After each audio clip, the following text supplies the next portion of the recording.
Hey, what's going on with y'all good people? I want to welcome you to the Melanated Travelers Podcast, the podcast that shatters stereotypes that takes you on a captivating journey through the eyes of people of color as they explore the world. Join us as we challenge the misconception that travel is only for a certain demographic. Embark on a vibrant adventure with each episode as we share stories that showcase the rich experiences and perspectives of melanated travelers. From the banks of Cartagena to the mountains of Bali, the Melanated Traveler paints the picture of a vivid image of the global journey, one story at a time. Hosted by yours truly, Aston R. Williams, a podcast for the people. Welcome. Hey, what's going on, guys? I want to welcome you back to the Melanated Travelers Podcast, episode number 8. I have an amazing guest in the building. I'm super excited. But before we get into that, it's a few things that I want y'all to know. If you've been vibing with the podcast so far, whether you've been listening to us on all listening platforms, or you've been checking us out on YouTube, if you're vibing with it, be sure to leave a review. Be sure to reach out to some of the guests. We have another amazing guest in the building, and I can't wait to dive into this episode. So, again, this is the Melanated Travelers Podcast.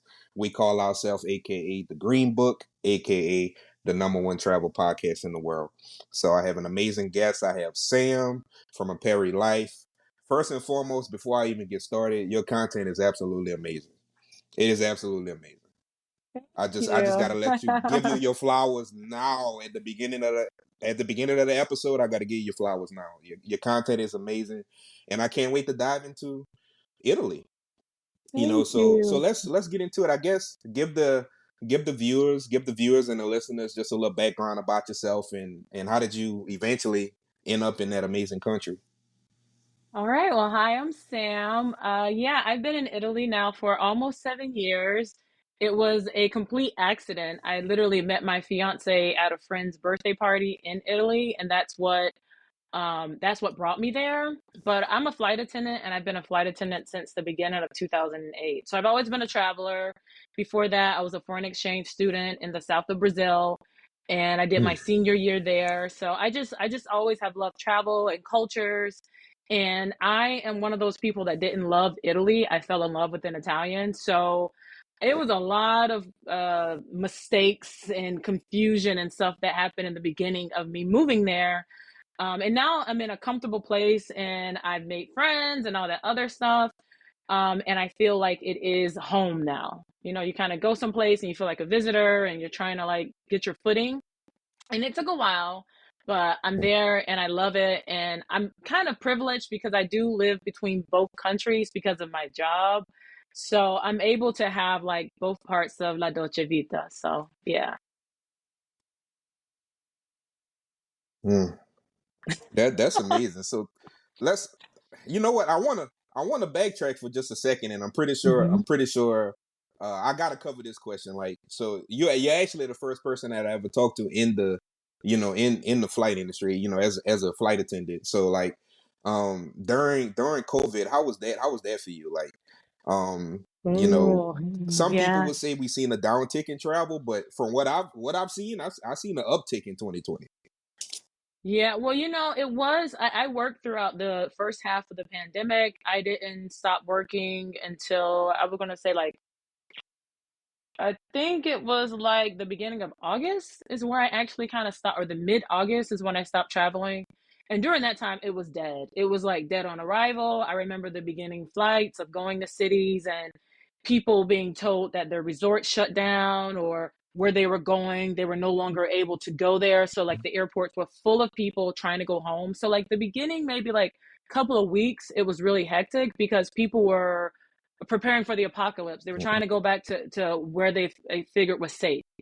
And then after that, it was empty. You go on a plane that seats 300 people, 300 plus people, and you'd have four passengers. So it was interesting. It was Wow. yeah, it was an interesting time to be actually in the industry. We just yesterday was 9/11, and everyone remembers what they were doing during that time. It's like a benchmark, and I think it's the same thing when it comes to Mhm. COVID and the aviation industry. We all remember what we did, whether you decided to work, take a break, or whatnot. So I worked the first half of it, and then I came back in March, and travel had already been back to kind of like normal. And now it's hectic. Now you have people And I'm one of those people who likes to read up on what's going on with travel, and I buy aviation airline stock and all the other stuff. And it's been a very successful year for airlines, so much so that with the pandemic, they allowed a lot of their employees to take early retirement packages, and they let too many people go. So you're like short staffed. And if there's weather, if there it's almost like the reserve is gone. So that's been something that we've been dealing with the last year and a half or so, of trying to rehire people and get them to stay. Everyone thinks they're going to go to sleep in London and wake up in Rome, and you don't realize you got to go to Birmingham, you got to go to Baton Rouge, you got to go to the little towns in America, and you got to like put that work in early into your career. Like there are destinations that people have to staff it. So that's kind of what's going Mhm. on, is getting people who want to see being a flight attendant as a career. The money's good, the flexibility is good, but we all put in a lot of blood, sweat, and tears in the early years of our careers. So travel is back, and we're pretty excited about that. Yeah. That's the first time. That's the first time I'll share this. Then we move on. But that's the first time. That's the first time that I've experienced just people. The societal norm started to shift. Like Mm, your flight attendants, your pilots, your I don't like saying janitor, custodial workers. mm-hmm.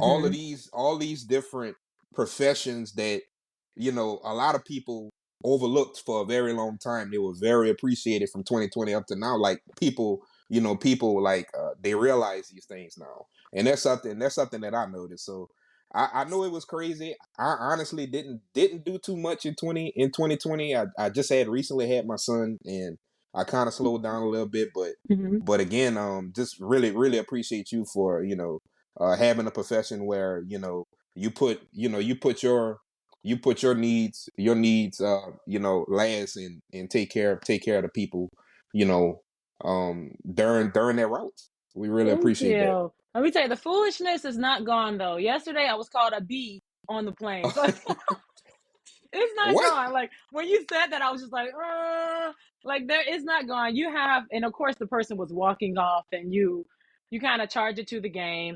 Yeah, that's Um, what they do. yeah, but you just have to remember to be kind within yourself. It's like hopefully the energy you put out is what you receive. So yeah, thank you. I love what I do, Oh, and I'm really proud to be uh, a flight attendant. So yeah. no problem. So, like dating an Italian, like let's talk about some of the that actually is gonna lead into the country. Like some of the norms. We talked about norms, but some of the cultural norms, or maybe even cultural differences that maybe he broke some of the stereotypes that you had with Yeah. Italians, and then vice versa. Let's get into that. Oh wow, yeah. You know what? I'm in a really interesting relationship. I'm 34. I'll be 35 in November, and my partner just turned 59. So there's a 24-year age gap. And so we have a like it's intersectionality type of situation. You've got generational differences, cultural differences. You have like just like if, let's say for example, if I dated a white guy in the States, certain things would he would kind of maybe get like a lot more grilled on for not knowing. But Mm-hmm. when you date someone from a different country, you have to have a different amount of patience, because you're like, these people really don't know a lot of what happened. And I got grilled out once on TikTok about this, because I kind of gave Italians a little bit of a pass, in the sense of the colonization that they did was so much smaller on the grand scale of things in comparison to their peers. If you compare it to the UK, to Portugal, to the Netherlands, so they definitely, it's not to take away the damage that was done to Ethiopia, Eritrea, the countries that they did invade, Mm-hmm. but they did such a good job of, once that was done and they didn't succeed and they were ousted from those countries, they did such a good job of acting as if that was just a mistake, and that like they kind of wiped it from history, kind of what they're doing now in Florida. And that's why it's really important that like Black history and Mm-hmm. things of that sort are properly told in schools, because what's happened in Italy is that it's got like they don't know. The only thing that they have familiarization with is the stereotype. So what you would see, like they think, oh, is it a black guy who looks like he might have money or he's wearing a gold chain? He must be a rapper. Like that type of thing. Oh, it's a black Mm-hmm. woman that's skinny. Mm-hmm. She must be a model, or something like that. There's automatically these stereotypes. And when you end up dating somebody who is from a different generation, just think of like hanging out with one of your grandmother's best friends and explaining to her who Sexy Red is. She'll be like, who? So it's like, yes, grandma, but where is Pound Town? Like those little basic things. So it's sort of kind of like that when it comes to Italians. Like they have none of it. So it's a type of a patience that you have to have. And I would encourage anyone who is thinking of getting into an interracial relationship and they are going to date somebody who's from a country that, like, Italians are so much in their little bubble that they have an issue with being called out being wrong as well, because they're just only in their bubble. And the way that they're taught that this is the way things should be done and you should be proud of this. Mm-hmm. So if you're dating somebody who is from Italy, you have to have more patience, and you also have to have a lot of pride, and you have to educate yourself with who you are, what you're not willing to budge in.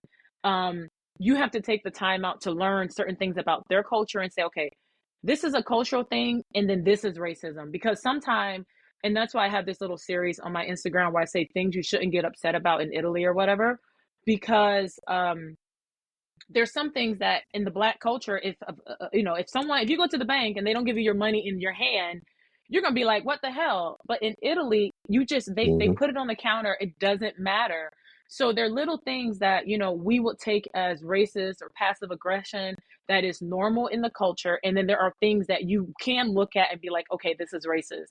So it's a lot of patience, because you have to like take that time to like learn what is the norm. And the only way you can learn what the norm is to experience it over a certain amount of time.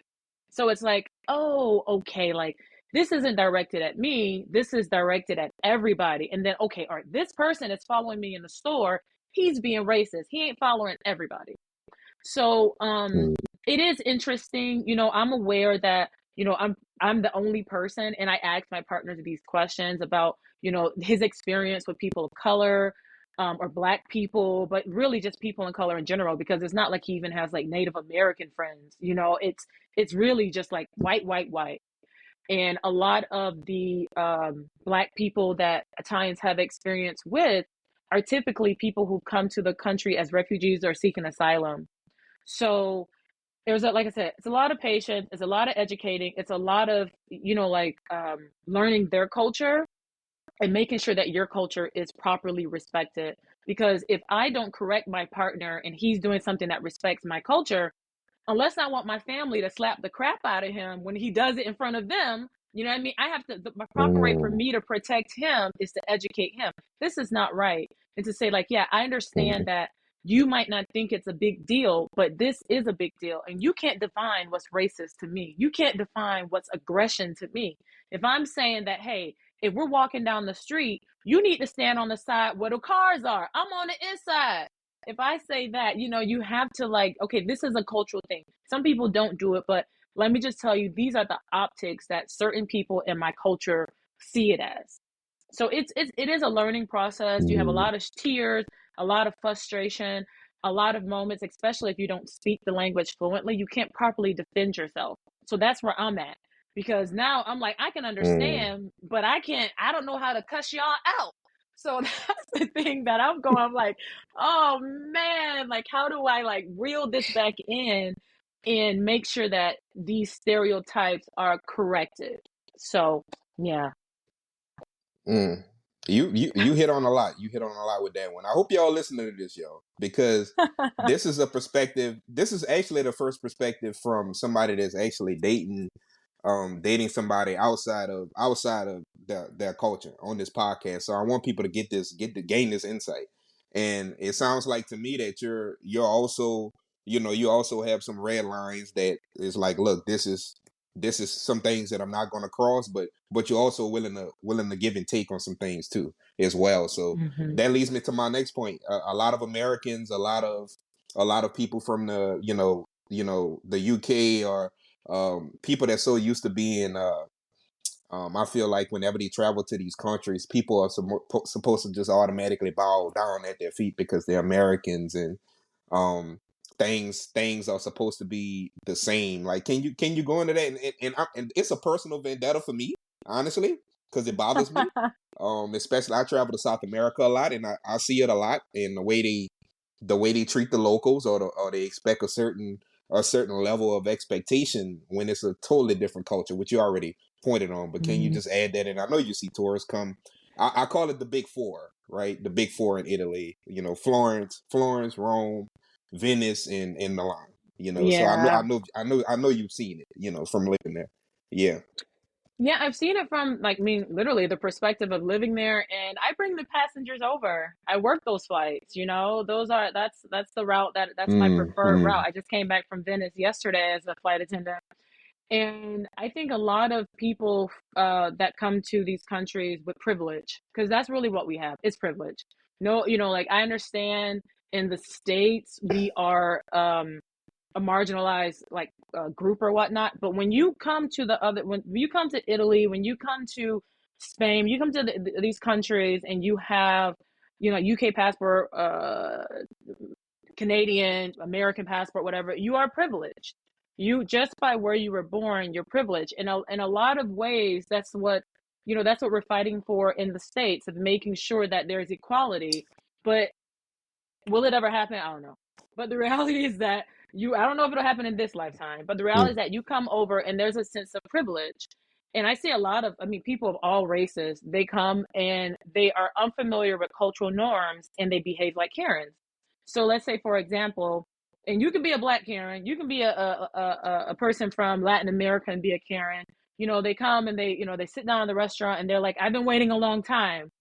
And in Italy, for example, they don't staff restaurants the same way they do in the States. So I worked at a steakhouse for years, part time. That was the perfect way for me to, up my customer service game, learn a different culture of food and all this other stuff.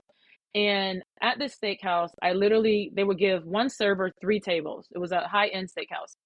In Italy, you would have one server for like 15 tables. So they're paying the server an hourly wage. Um, and in Italy as well, like they can't just fire you. There's this thing in Italy, it's a I guess technicality, but after 1 year of working at a company, you get a permanent contract and they basically can't fire you. So um people go to these restaurants and they will not understand that this is the only server. So it is going to be a slower situation. Or they'll go to the restaurant and the servers will put the bread on the table. And that's where you are literally breaking bread. You're grabbing the bread with your hands and you are doing the quote unquote breaking of bread. And oh, we wanted plates and you didn't give us plates. I get it. I get it. But at the same time, it's like culturally, this is very normal, the experience that you're having. So if you want something outside of the norm, you can get it, but you have to have more patience. So like I see it all the time. And there's Yeah. an uptick right now of people who are traveling throughout Europe and desecrating monuments. There is the Colosseum had its name, people wrote their name in it. People are jumping Yes. into the Trevi Mm-hmm. Fountain, going into the Venice. And, a lot of people are also attributing that to COVID, of people who are getting out of the house and now they want to be social media famous and they're doing whatever they can do to make a name for themselves. But, there are certain things that, and I try my best to kind of like explain what people will experience when they visit Italy. But the reality is that not everything is written. It's sort of kind of like, you go to a new job and you have a handbook and they're like, this is the silliest thing ever. Why is this in there? And it's like, because somebody broke that rule and they had to add it. And it's like, if you have to add all of the things that are considered cultural norms or things you'll experience in these countries to tourists, it, nobody would read it. They have Lonely Planet and, tons of podcasts and stuff.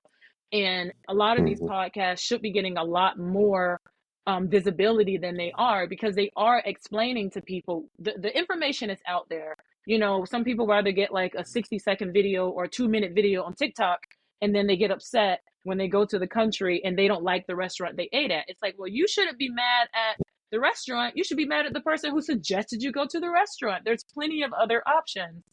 So that's where it's Mm-hmm. like, it's frustrating because the information's out there. There's more information available now than, you know, literally every second there's more information available. And a lot of people aren't properly utilizing it. And then a lot of people are looking at the customer service training that they received in their country and expecting it to be the same as they travel, or, you know, or whatever cultural norm. So it's interesting. It's frustrating. I've learned not to argue. I've had people that, I mean, I've seen TikToks that were about me, and I'm just like, okay. I'm at the point now, I'm like, I'm not going to argue with that. My whole mission is just joy, peace, love. You know, like if you're stressed out, so many flare ups, people end up having like diseases that pop up, and it's like, oh, well, you were stressed out, and that's why you had this disease. So I try to keep things as easy as possible, because literally nothing's going to be perfect. Here in the States, I see stuff on the news all the time. You know, it was just a thing in the Dollar General in Jacksonville. So I'm like, how is there a real way for me to, um, where would you feel safe? I mean, literally, where would you feel safe? Where would you feel comfortable, outweighing, you know, what is and is not good? And also, once again, recognizing my privilege. There are people who are from countries in Italy that aren't respected the way that I am just because I have a blue passport. So that's another thing. That's one way to fix the issue, is when you recognize that we want white people to recognize that there is a privilege. They are on a higher pedestal in the States. So who am I to be a Black woman, an African American woman that lives between two countries, that, you know, that has nice things? I'm a hypocrite if I do not recognize those same things while I'm in Italy. There's somebody on the totem pole, I'm higher than someone else. So, Mm. I hope that answered your question. No. You good. You giving out a lot of different gems. So would you say that um which you already answered the question, but I'll say it just for people that might be watching or listening that want to ask it, right? Mm. In Italy, is it more so? To me, it sounds like it's more so classism and culturalism than racism in Italy. Yeah. You know what I mean? Um, I don't, I don't know. You know, I don't know Our, if you want to dive into that. Like, I'll give you an yeah, example. Like no. in Peru, like it's more so classism. If you don't have a dog, like a very expensive dog in Peru, then people know that you're not living in these type of neighborhoods, so to speak. Mm-hmm. You know what I mean? So like Yeah. kind of dive into that. I guess, just from the outside looking in, and now that you're there, how do how do you see that? Is it really visible, or it's more so like it's just cultural? No, it is. You know what? It's Italy is a country that's really big on nepotism. So the two go into hand. The nepotism, the classism, the racism, they're all intertwined in Italy. Yes, there is racism, of course, and Italy's definition of racism is different. The way that Italians will translate it, and I think that's something like I've taken the time to like try to like think like an Italian in some ways, because sometimes like that makes no sense. But to them, it's like die hard makes sense. And you're like, okay, like I Mm-hmm. have to stop. And it's just like with politics, where you feel that you have to also watch conservative news, because there's no way that, or liberal news, however, which party you're on, but you have to watch it to understand how they think. Because if not, how can you tackle what you consider a problem? So, with racism, of course, they have right now Meloni is their prime minister. She's basically a what do they call it? She's a Mussolini, so she's super fascist. And so, of course, that was like big drama because she was voted into power in parliament. Um, it's really hard. Like I said, okay, let's take an example, right? Let me try to, I guess, break it down. With nepotism, you have to know somebody to be able to move up in a lot of the ranks. It's horrible. It exists in our society as well. It's just much more prominent there, and it's almost like much more understood. It's not what you know, it's who you know. And with that, how many people of color in Italy know someone in power? So if you think of that, how the system is designed, it's rigged to benefit people of a certain race, because it's like, well, you have to be, like the nephew of Fabrizio or the this, or you go somewhere and you be like, oh yes, this guy who is my neighbor told me I need to talk to this guy. And they'll be like, who is it? Who? Okay, yeah, okay, come in. And you just skip the line. So how many of those people Mm, that are coming over from other countries, and also considering that um, the influx of people of color coming into Italy is a recent thing. I'm going to say just like in the last like maybe generation or two. Um, so there's not many, let's say like, for example, they have, like people who've been speaking French for hundreds of years. In Italy, it's okay, you have people that are coming over and they have to learn French, or they like look at Kabi, the superstar TikToker. He was mm-hmm, raised in Italy, identified as an Italian, but the system isn't designed to benefit people like them. I have a person, I mean, he got his Italian citizenship once he got his fame, but I have a girlfriend who's from the Congo who, because she didn't spend at least 3 years, because she was out of the country for 3 years, when she was under the age of 18. So her parents were taking her back to the Congo or whatever. She is Black from Africa. Because of that, she does not qualify for Italian citizenship. So that's the systematic racism that happens, that Italians don't necessarily identify or recognize, because of the fact that it's like it's like out of sight, out of mind. It's so mm, distant what happens to people of color with them. So yes, racism exists. And I mean, even if you think of like, excuse me, in the work group there, a lot of Italians, they don't know how to handle that. They'll say like, you'll address something to them and they'll be like, oh no, that's not happening. Oh no, that's nothing. Oh, they didn't mean that. Blackface was, I think it's the news channel Rai, but don't quote me on that. Not until 2021 or 2020 is when they stopped blackface from being allowed on their network. Like literally, you would see performers, very famous people in Italy coming out dressed like Whitney Houston with 4C hair, wow. skin all over, Stevie Wonder, like everything, like literally in full face blackface.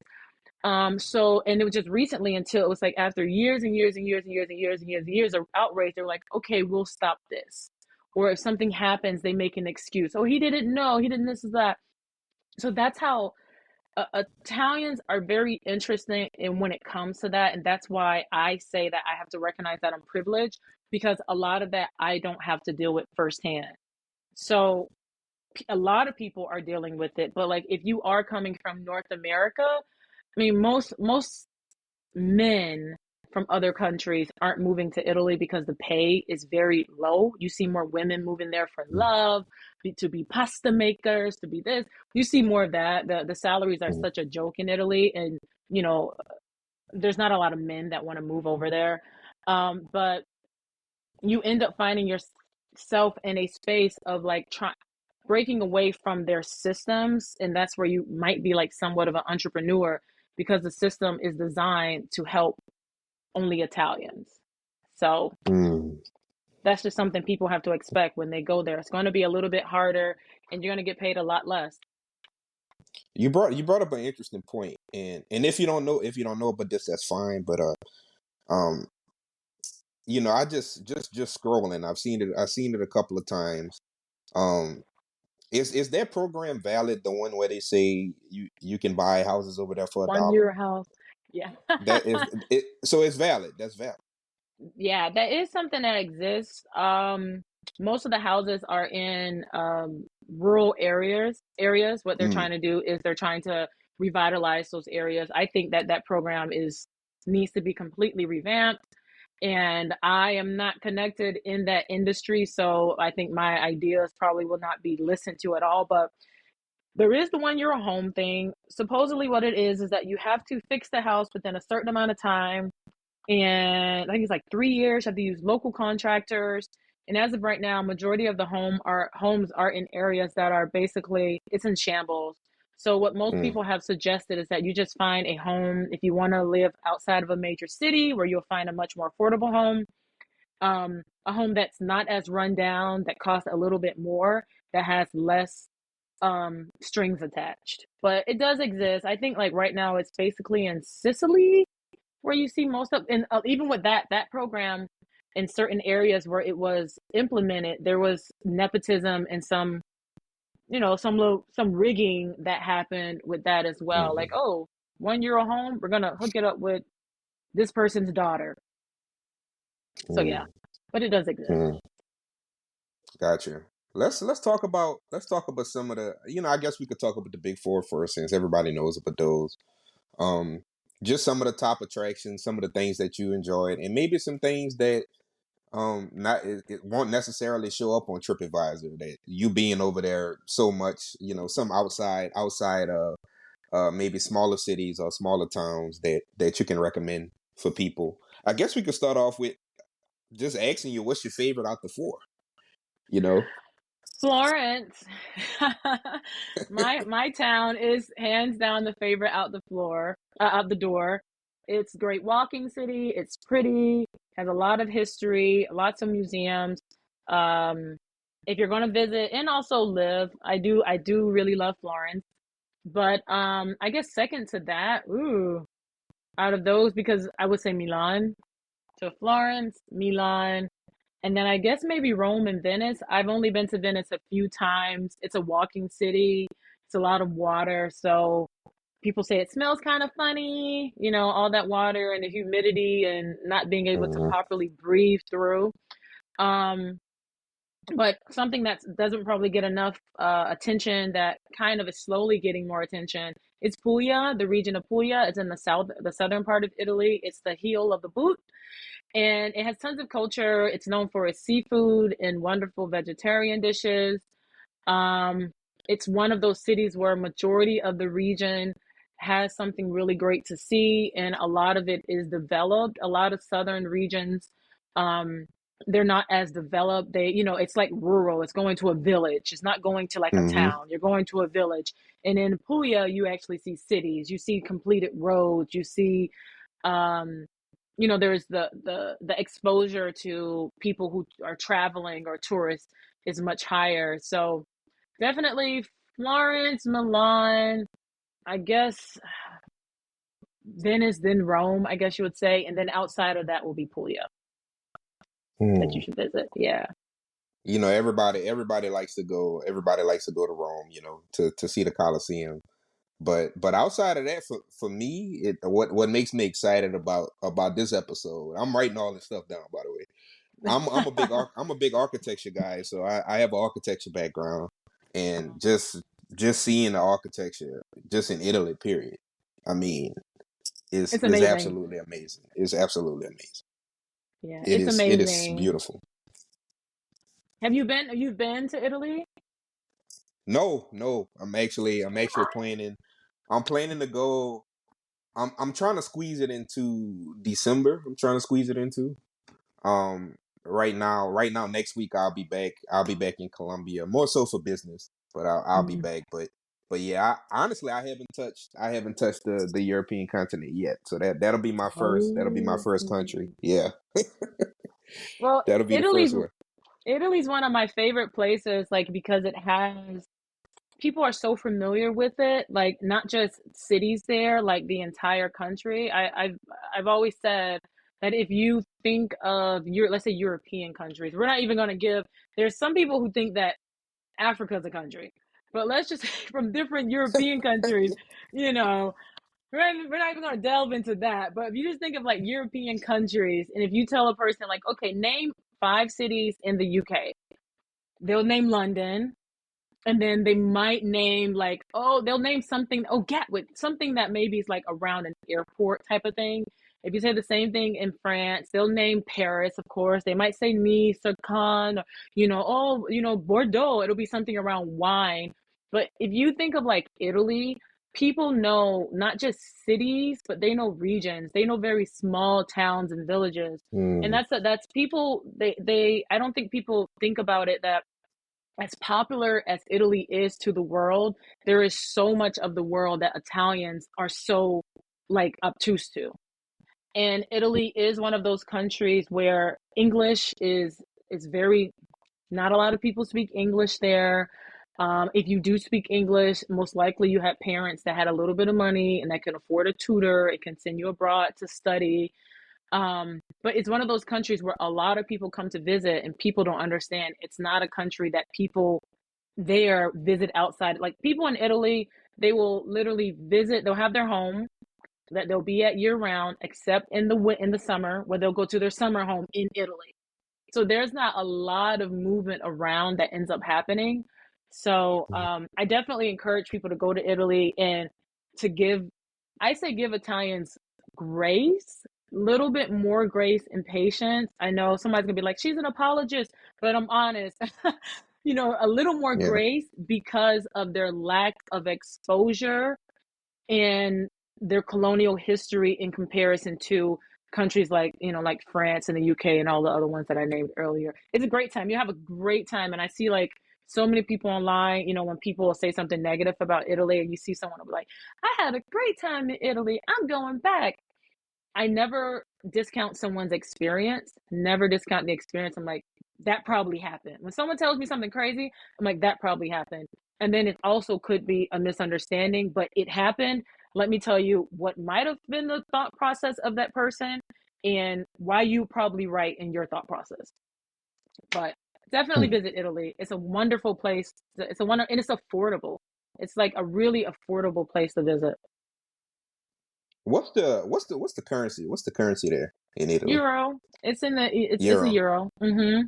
Okay, Yeah. it's the euro. It's the Europe, yo. I see the question down below. Somebody was afraid to ask it, so I figured I'd throw it out there to see Oh, if it's is anything it live? local. Are people watching Uh, yeah, I have us? people in the chat. Yeah, they asking questions, just throwing it out there. He was like the guy was like, hey, look, I'm kind of ashamed to ask this, but what's the currency? It's fine, man, and that's what this is about to learn. It's perfectly fine. Ask away, y'all. Um, so the next question, I see here in the chat that they're asking about foodies. We got a lot of foodies in the chat. Some Yeah. some places that you really enjoyed. I guess out of the main four, or maybe some outside, but like just some restaurant recommendations, some eateries, if not restaurant recommendations, or just some local things that they should try, because it's a big difference between real Italian and Italian that we eat over here. Yeah. Huge difference. Yeah, it is. And one thing I would suggest is that anyone who goes to Italy, um, whatever your perception of Italian food, just get rid of it. Because a lot of people they come over and they're looking for something that is Americanized Italian. You know what I mean? It's completely Mm, different. So if you go there, just enjoy whatever they give. Italians are really big on their courses. So if you go to a restaurant, you're going to get an antipasto, you're going to get a primo piatti, you're going to get a secondo, and then you're going to get like a dessert. So it's like you will have like an appetizer, and hmm then you'll have it's a pasta dish, which is the traditional way that it goes down, and then it's a meat dish, so it's either like red meat or fish, and then the dessert. That's kind of just like the common basic way, and you can get like a side which they call contorno. Um and every region is known for their specialty. In Florence, we're known for our steak, our bistecca, which is our steaks are known for being big, monster, thick pieces of steak. It's really delicious. Italians are not big on heavily seasoning their food. They kind of they'll give you a big piece of steak. Guys, they're gonna cook it medium rare, medium at the most. I would suggest they're they're not gonna overcook it. They're gonna give it to you. It's gonna be red in the center, and if they'll slice it for you, and if you want a piece cooked more, you can send that piece back. But they won't burn your steak for you because they can cook more, but they can't cook it less. You know what I mean? So like mm, if it's when it's burnt, it's mm, burnt.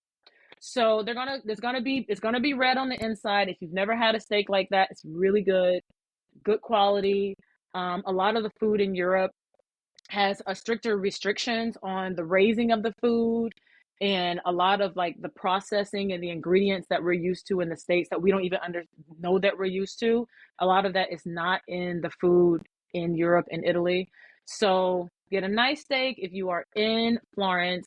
Rome is known for their pasta, so if you want a carbonara, which is a very popular pasta, or a cacio pepe, go to Rome. You can get it pretty much anywhere, but there are certain places that it's just like kind of getting like what's a Louisiana dish, like a gumbo or crawfish or Gumbo, something.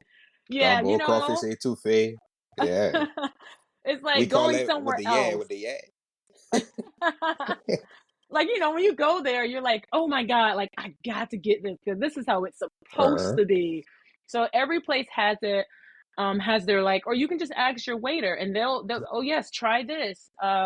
You know, oh my gosh, fish. If you go to Puglia, they're known for their mussels, and their seafood mussels. Majority of the mussels that the country uses come from Puglia.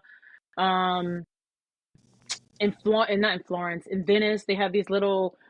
We call it a crostini, but it's called a cicchetti in Venice, and it's like a little, like almost like a baguette that's been cut up, and they put all of these different toppings on it, and it's just you have to have an open mind. If you always do what you've always done, you're always going to get what you've always gotten. So if you go to a different country Hmm. looking at what you looking for, what you got at home, why do you leave?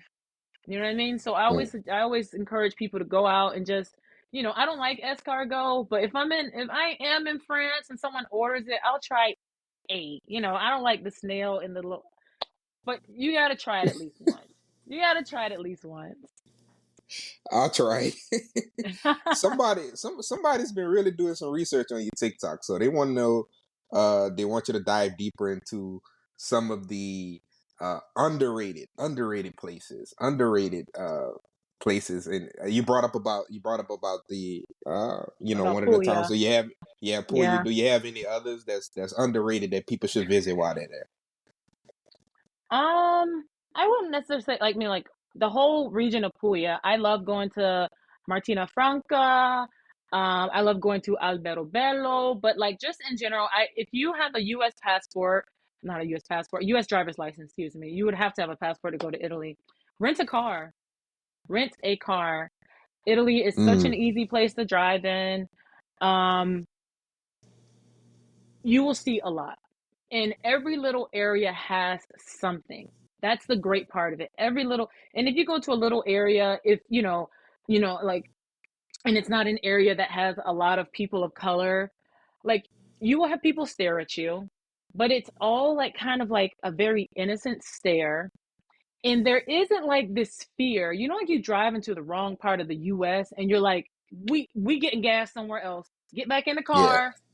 It's yeah. not like that. It's not one of those feelings. You're like, okay, and you're looking around and you'll see like a little, we call a nonna, a little grandmother, like sitting there, maybe having a glass of wine at 10 a.m. And you'll see it'll be very chill and you'll be like, okay. And if you wander into a little restaurant, they're not going to be like, no, none of you'll see like this type of hospitality and curiosity and kind of pride in this. Yes, yes, yes, yes, try that. You want a pasta? Okay, it'll be the energy is typically something that is very warm and inviting. And I've driven just about the entire Italian country almost. I'll rent a car and I would drive to Milan. I would drive to Rome. I would drive to the East Coast, and I have not had a bad experience. So, I mean, there's always like the cliche places, telling a person to go, go to the Amalfi Coast and have an aperitivo, and I can kind of say like that stuff. But I would say outside of going to popular areas or areas near the popular area, literally just look at some of these smaller content creators of color and that are not natives in that look up the hashtag. I'm kind of against the term expat, but I do understand the necessity Mm, for that word of reaching out to English speakers. So follow that hashtag, or look up that hashtag and look at people who are in the country that you want to go to, and from that look at their restaurant suggestions, look at what where they are and what they're doing, and also be a little bit more realistic about what you want to do. Because I've had people that say to me like, "Oh, is there any like R&B, lounges?" And I'm just like, "Where? R&B lounges where? In Italy? Nah, you gotta go to France. You gotta go somewhere else. It's just it's so tone deaf. It's like, okay, we gotta read the room. You know what I mean? I'm like, I get it. I'm like, no, you might get some in Milan, or you might get some in Rome, but no, if you go into a small town, you're not gonna find anybody listening to D'Angelo. We got you have to play it in your car. If you want Jilly from Hmm. Philly, you're gonna have to do that on your own, because they're not gonna know anything about what you're talking about. Like, what? Like, no. And plus, Italians eat dinner so late. A lot of that, like the lounging stuff, it's something that you see much younger people doing. It's crazy. But once you get up into like a later crowd, 35, 40, yeah, it's they tapping out. You don't really see any of that activity going on. But rent a car. I see it. I see it. I got y'all. I got y'all. So the next question, we all know that you're a flight attendant. But the viewers and the listeners want to know: do you have any travel hacks that you do, or maybe some apps that you use, outside of the airline that you're with, hmm that you want to share with the people? well, I rarely do Airbnbs anymore on my own. I prefer a hotel. I want security and all the other stuff. And that's just one thing. I just don't really fool with Airbnbs anymore. When I'm on the plane, I always bring a pair of disposable slippers. Those I use on the plane. And I mean, like, my suitcases are right here. I bring the disposable slippers. I always have a little bag with, um, like this. Literally look one of these, like an amenity kit. I'll have like socks, a toothbrush, those things you need on a plane. If you are going from the US to Europe, you have to look at the time of the destination where you're going. So typically you're leaving in the early evening in the US, and you arrive into Europe in the morning. So that means on your flight you need to sleep. So do not watch John Wick 4. Do not go to sleep. Go to sleep, because what happens is that people stay awake the entire flight, and then what are you expecting to do? Hit the ground running in the country you're going to. Hmm. So if you need to take half a melatonin, half a Benadryl, eat on the plane and go right to sleep, because you're going to regret it, and it's your kind of your cheat to make sure that you can enjoy the country as much as possible. You want to enjoy the country that you're spending money to be in. I always bring I bring a warm water bottle, one of those heating bags. If I'm cold on the plane, I have the flight attendants put some hot water in it. Um, and I mean, I try to do as much research on my own, just looking at TikTok and things of that sort, and asking my friends. A lot of your friends need to ask them the real experience. So like and I've had this happen on my TikTok before, and I talked about it a while back, how you'll see people that'll tell you one experience on TikTok, and then on their Instagram they're all posing just another day in Italy. And I'm like, no, tell your followers in Instagram your experience too. On TikTok, Hmm. there's kind of this race baiting, and it's just like, I had a racist experience. And I'm just like, if you had that, you need to share it with your followers. So you want to get a lot of followers on TikTok and have a lot of traction on your page. And then on Instagram, now you're posing and people think it's a great country. If I went Hmm. somewhere and I thought it was, if I had an ex that I thought was a POS, best believe I'm not posting him. So you cannot post that and give this false. So you need to like do your research or do justice on the social media people who you are following and getting this advice from. Because right now, there's tons of people who are experts in all of these countries. And the reality is that they just had some videos that were edited well, that looked nice, that, they went viral and they got traction. And now everything is, oh yes, this is the best coffee place in all of Turin. And you look at it and you're like, okay, that's great. I'm going to try it. this person has no qualification on what is the best coffee shop. She new Mm-hmm. here. You the new kid on the block. How you know it's the best place? So I would really suggest that a lot of people will post on one social media platform one thing and on the other a completely different thing. So definitely do the research, especially with who you're following, because it could put you in a really unsafe position as well. So you want to make sure you do that. Yeah, and so what's some advice to the people that's been on the fence? And I'm gonna share these statistics with you, and I Mm-hmm. do it every episode, and I love the reactions I get. So in the U.S., only 49% of African Americans travel domestically. In the United States, and only 17% of us travel internationally. Mm-hmm. And how do those numbers that the first part of this question is how do those numbers how do you feel about those numbers and your reaction? And then secondly, to add to that, to reverse engineer that for the people that's on the fence about traveling overseas, how do you encourage that person to finally get over that hump? Well, yeah, I did a video about this not too long ago, where I talked about I think it's like only like 56% of Americans have passports. That's the crazy part. So then you break that down to people of color. Like I didn't know those statistics Mm-hmm. about people of color, but I'm not surprised because so few actual Americans have passports. Um, I I went to a school in South Florida, and like I grew up in South Florida, and I had friends from all over, and they definitely my curiosity was piqued. Also, I mean, I guess it starts even before then. I was a Girl Scout, right? I was a Girl Scout, and I was the only Black girl that kind of stayed throughout for like later elementary years. I think I Mm-hmm. stopped in middle school, and with that, I became like curious of other cultures, and then from that to high school to being around Brazilians, and my best friend was Mexican and different languages and all this other stuff. um I realized that I was typically like the only person of color who was doing some of the things that I was doing. So I'm not surprised that the numbers are low. I'm actually, I'm always I'm on the plane, so I see it. There's only a few of us, and it's so funny because I just got yesterday I waved to this Black woman in Venice. I didn't know her. And then today she messaged me. She's like, I just saw you in Venice. And I was like, oh my God. Because anytime I see a person of color abroad, I'm like, my sister.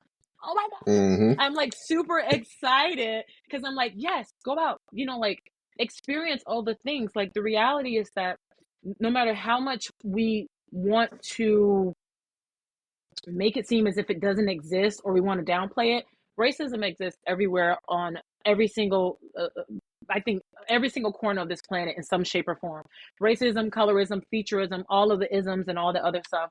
And it's okay, which type of racism will I be able to tolerate? You know what I mean? When I'm in the States, I stay home. I'm very happy and Mm-hmm. blessed to have this really tiny little apartment here in New York where I have cheap rent, great landlords, and I can exist in my own little world. But I'm aware of what goes on outside, and I'm afraid. So when I see people of color, like Black people, whatever, Latino, whatever, when they're talking about traveling, I'm like, do it. You have to do it. You have to. Um, your world will be changed, and you have Mm-hmm. to. The first time you do it, if you have a bad experience, you have to try it again, because that experience most likely, unless you look, and I follow a lot of different travelers who give their perspective, and I've seen a consistent negative review about a specific country, and I was just like, all right, enough people have told me about this country. I'm not going there. Like I'll wait. Mm-hmm. Um, but you have to make sure that you do your due diligence, that you talk to people, that you look at travel advisories, and there's so many people of color that are voicing their opinion about travel.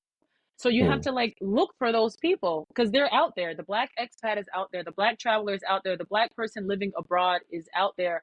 And a lot of us are struggling to get our stories out and to be seen. I'll be honest, like our white counterparts can literally do something that is like so little research done to it, and they get like tons of praise, and then we put a bunch of work into it, Yeah. and you're like, oh my God, like this video that took me an hours to edit, and then I had to export it, and then I had to upload it. This whole thing, and you're like, oh great, I got 50 views, you know what I mean? Or I got like maybe one new subscriber from it. And it's the consistency of staying encouraged to continue to tell your story. And that's part of like my thing on TikTok. I'm like, I don't care. I don't care who does or does not like it. I want Black women, because I can't, the Black men have a whole, there's a lot of stuff going on there. Yeah, I got red pill. I'm like, I don't want to get into the food fight. I don't want to get over to the food fight. I'm like, but with Black women, I'm like, I want them to get out and to see that they shouldn't be afraid, that they are appreciated, that it's not fetishization if they do fall in love with a person of color. I've never felt so beautiful with natural hair until I was with my partner. I cut my hair off 2 years ago. I mean, my hair's been cut since I was like 14, 15. But like just like that grungy, natural, Sealy.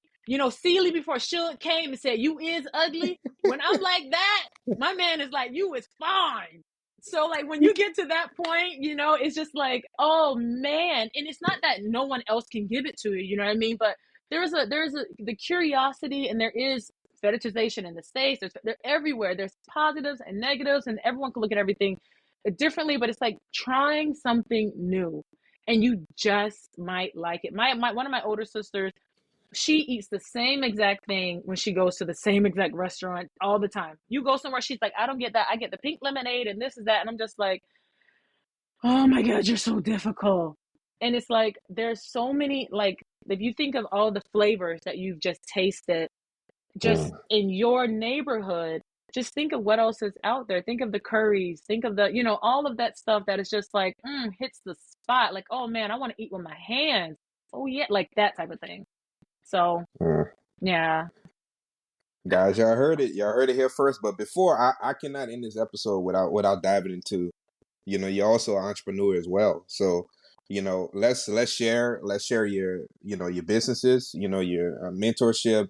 You also public speak, and I've already said this at the beginning of the episode. You're amazing travel content creator, and it's people like you, it's people like us, and this platform. That's why I wanted this platform, is to highlight people like yourself, and your content is absolutely amazing. So I just want to give this time to you to cross-pollinate your platform, share all of your information, your businesses, how people can follow you.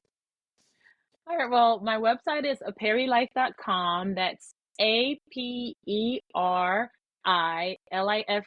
So it's a combination between aperitivo, which is the happy hour in Italy, and life.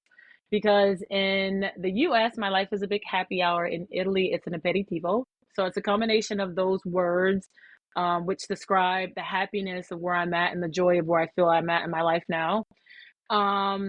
Yeah, the mentoring and the coaching, it's something that kind of fell into my lap with doing it for university students. I mentor, coach, and public speak to university students that are studying abroad in Italy.